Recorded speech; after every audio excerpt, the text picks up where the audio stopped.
मराठीवाले आले का कॉर्पोरेशनवाले आले का तोडतात येतात ते करता असं मातीत राहावं लागतं आपल्याला अजून पण आपल्या समाजासाठी हे असं आहे नाहीये की कष्ट करणाऱ्याला आज देखील संघर्ष भोगावा लागतो. त्याचं उदाहरण म्हणजे आपण या ठिकाणी पाहत आहोत. या ठिकाणं हातावर पोट घेऊन या ठिकाणं रस्त्याच्या कडेला राहून नोकरीत जरी सन्मानानं कष्टानं हे जीवन जगवताना करत आहे, परंतु इथे रस्त्यावाले येऊन त्रास देण्याचा प्रयत्न करतात आणि ते त्यांना संघर्ष करून आपलं जीवन गुजारणं अजून बी चालू आहे त्यांचं. बरोबर. परंतु गरिबीमध्ये इज्जतीने जगणं काय असतं हे तुम्ही हे बघा. या ठिकाणं पाण्याचा सुद्धा संघर्ष आहे. पाणी विकतच घेतो. विकत पाणी एवढ्या वर्षापासून 28 वर्षापासून पाणी विकतच येतो.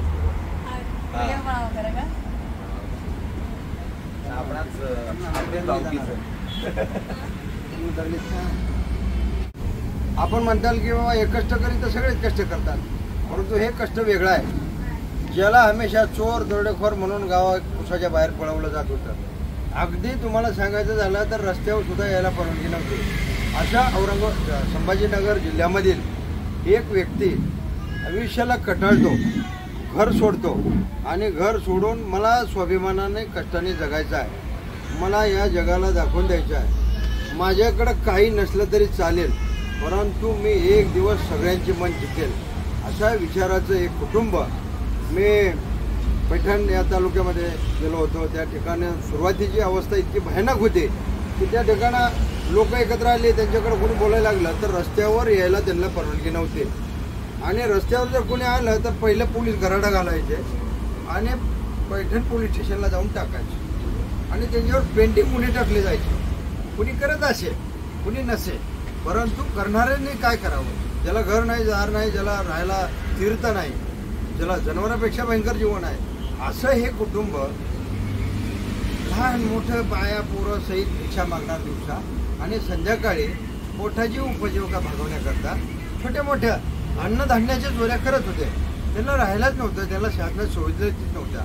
परंतु अशातून एक रावसाहेब भोसले म्हणून आहे, रावसाहेब भोसले म्हणून आहे, अशातूनच जीवनाला कटाळले, मला स्वाभिमान जगायचं, मला कष्टाने राहायचं आहे, अशा विचारांना ते गाव सोडून निघून आले आणि नवरा बायको या ठिकाणी येऊन चांगल्या रीतीने उद्याचा संदेश आपला विषय गेला, परंतु पुढचा विषय चांगल्या रीतीने जीवन जगायचं आहे आणि पुढच्या विषयाला आपण कुठेतरी हे करायचं आहे. त्या अनुषंगानं त्यांनी एक चहाचा हातगाडा चालू केला, भजीपाव विकायला चालू केले आणि चहा करता भजीपावचं चालू केलं, वडापाव चालू केले, पुन्हा मुलांना शिक्षणाच्या प्रवाहात आणलं आणि त्या ठिकाणी आपल्याला या ठिकाणी दर्शवायचंच म्हणलं तर या ठिकाणी आपण वरती बघताय दर वर्षाला 4 ते 5 लाख रुपयाची बोकडं या ठिकाणी विकली जातात.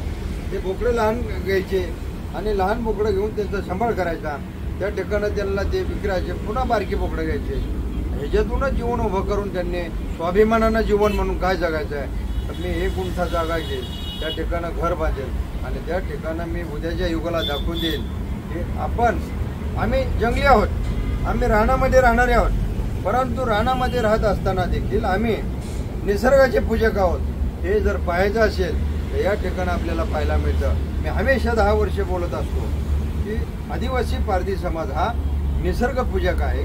तो शिकारी जरूर करून खातो, परंतु शिकार का तर जंगल राहिलं तर शिकारी मिळतील, त्या ठिकाणी पर्यावरण स्वच्छ राहील आणि त्याच विचारानं आज आपण बाहेर पाहिलं या झोपडीच्या बाहेर 20 आंब्याची झाडं आहेत, या झोपडीच्या बाहेर 2 बदामाची झाडं आहेत, या झोपडीच्या बाहेर चांगल्या रीतीनं त्यांनी रसवंतही केलेलं आहे, त्या ठिकाणं त्यांनी पंक्चर काढण्याचं दुकान चालू केलेलं आहे, या ठिकाणं मिसळ पाव वडा, त्या ठिकाणं चहा, विविध विषयांना आपण कष्टानं राहायचं असं वेगवेगळ्या मुलांना त्यांनी चांगल्या व्यवसायाच्या मार्गात आणलेला आहे. या भोसले कुटुंबाला एक चांगल्या रीतीचं कौतुक करताना गेले 6 वर्ष त्यांचे माझे संपर्क आहे, परंतु 6 वर्षामध्ये ते मला हमेशा म्हणायचे दादा आमच्याकडे एकदा तरी येऊन जा.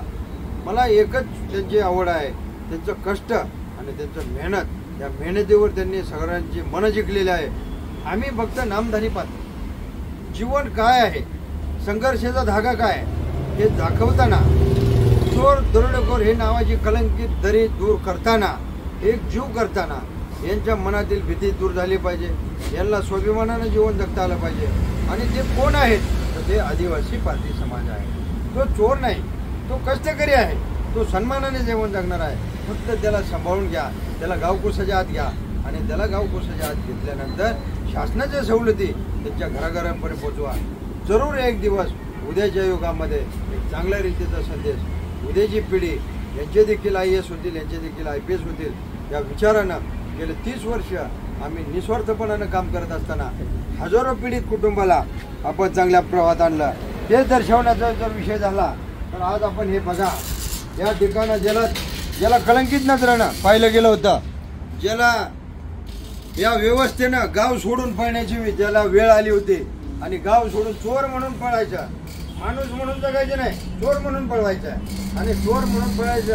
आणि हे पळत असताना रोज एकाच्या बांधावर झोपायचं, रोज एकाच्या झाडाखाली झोपायचं, एका दगडाच्या आडुसला जायचं. शेजाऱ्यांनी पोलिसांनी पळत राहायचं, यांचा तपास करत राहायचा. आणि तपास करत असताना यांनी कोणत्या तरी झोडप्याच्या एका दगडाच्या आडुसला लपायचं. हे जीवन नको आहे आता मला स्वाभिमानानं जगायचं आहे. तिथून पळून आले, घर सोडलं, गाव सोडलं, दुनिया सोडली आणि नवीन दुनिया बसवण्याकरता या ठिकाणी असं सुंदर रीतीचं जीवन भोसलेने तयार केलेलं आहे. आज हे पाहताना ऊर भरून येत आहे. प्रत्येक महाराष्ट्रातीलच नव्हे तर भारतातील प्रत्येक व्यक्तीचं ऊर भरून येईल या ठिकाणी कष्ट आणि स्वाभिमान पाहिल्यानंतर. मित्रांनो, हे सांगायचं ह्याच्यासाठी की या ठिकाणं आपण फक्त 2 पाऊल पुढे जर विचारानं चांगले आलो तर 3 पावलं जग पुढे येत असतं आपलं जीवन सुधारण्याकरता, आपल्याला मदत करण्याकरता. परंतु आपण आळशी जीवन झटकून आपण गावकोसाच्या आतमध्ये येण्याचा प्रयत्न केला पाहिजे असं मला हमेशा वाटतं. ज्ञानविना जीवन नाही, ज्ञानविना जीवन नाही. या जगामध्ये जगताना फक्त ज्ञानाचा आधार घेतला पाहिजे, विचाराचा आधार घेतला पाहिजे आणि चांगलं जीवन जगताना चांगले विचार नेहमीच आपल्या 4 लोकांमध्ये सन्मान केल्याशिवाय राहणार नाही असं मला वाटतं. सगळे गाव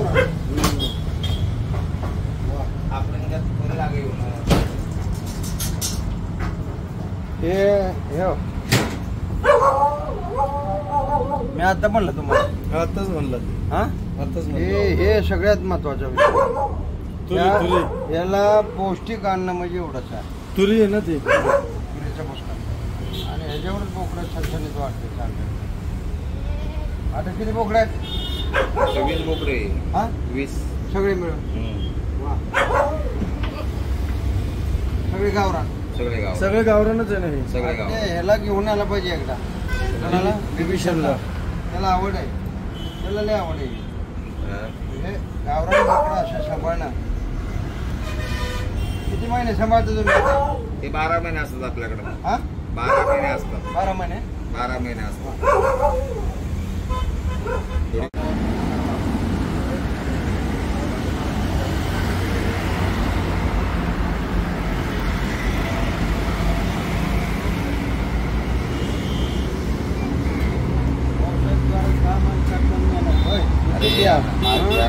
मार फॅमिली बोलली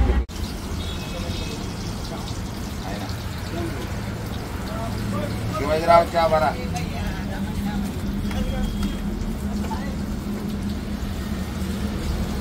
चहा भरा.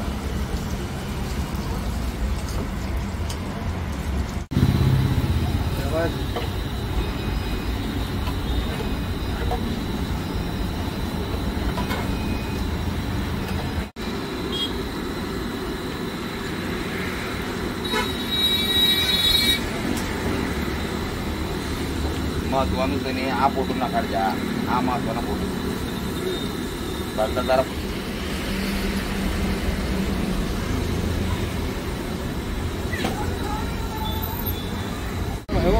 रावशहरात या काळात किम करतो. आता तू त्याने बाबासाहेबांनी फोटो कोणी काढतोय.